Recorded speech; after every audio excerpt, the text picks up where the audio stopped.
Ciao a tutti e benvenuti in un nuovo video di Celidonia Studio.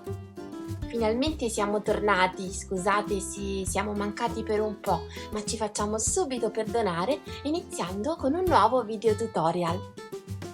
Nel video di oggi vi mostro un nuovo modo per realizzare gli occhi delle nostre fatine, in stile manga e di un bel color lilla. Ho iniziato la morrina partendo dalla pupilla, l'ho rivestita poi con una sottile sfoglia di pasta polimerica bianca e poi vado a realizzare una Skinner Blend, cioè una sfumatura che prende il nome da Jodie Skinner, che è colei che ha creato la tecnica. Trovate una sua bella intervista in un video, vi metto il link qui in alto a destra. Della tecnica vi ho già parlato in qualche video precedente e comunque trovate tantissimi tutorial in rete. Nel frattempo ho arrotolato la sfoglia con la sfumatura e lo sto schiacciando poi piano piano nel senso opposto, per far sì che la sfumatura segua in senso longitudinale tutto il rotolino che vado ora a creare.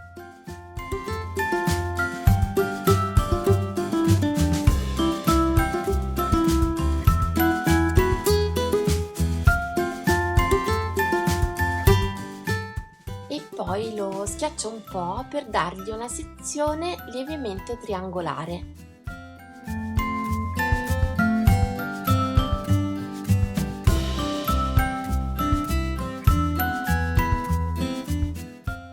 Poi faccio un'altra Skinner Blend, questa volta con il viola.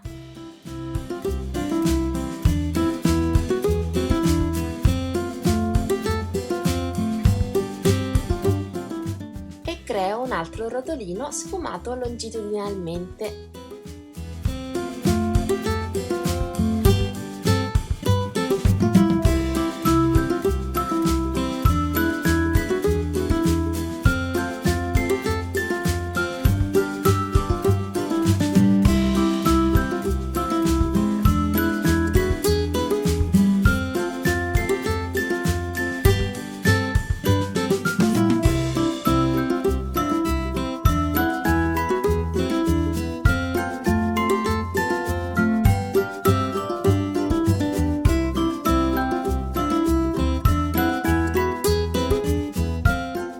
Taglio poi delle sezioni della stessa altezza della morrina della pupilla realizzata in precedenza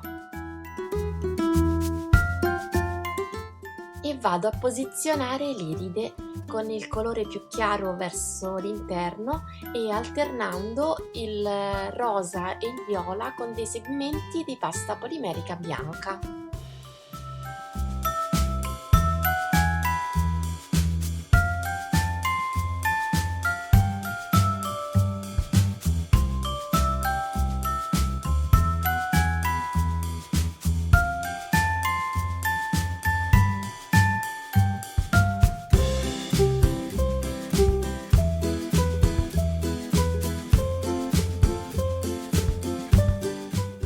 Compatto il tutto delicatamente e vado a rollare piano piano.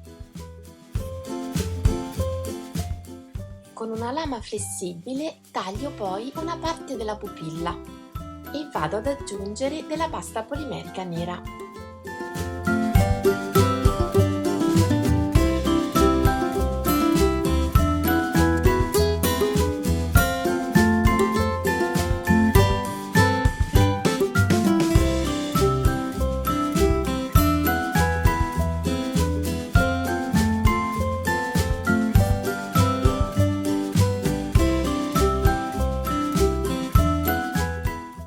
Momento di aggiungere la sclera, la parte bianca,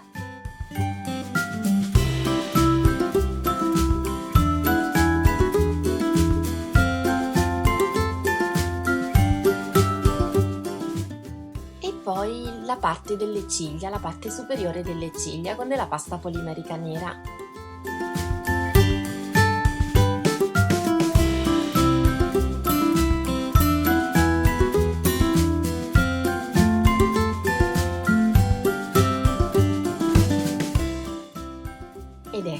La morrina è terminata e ora non dobbiamo fare altro che assottigliarla per creare tanti rotolini di dimensioni diverse in relazione alla misura che ci occorre per realizzare poi i nostri occhi.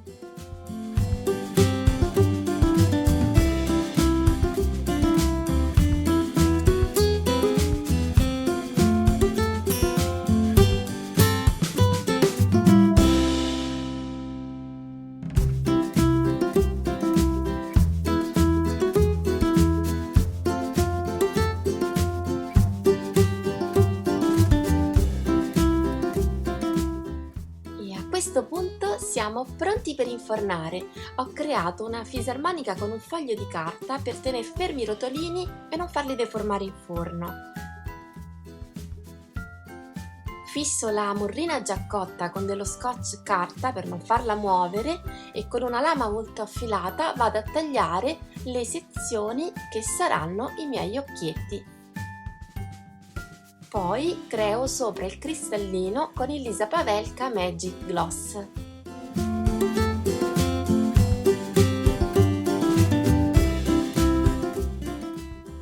E dopo averli messi sotto la lampada UV, ecco, i nostri occhietti sono pronti in tante misure diverse a seconda dei rotolini che abbiamo fatto per andare a iniziare a modellare un volto di fata.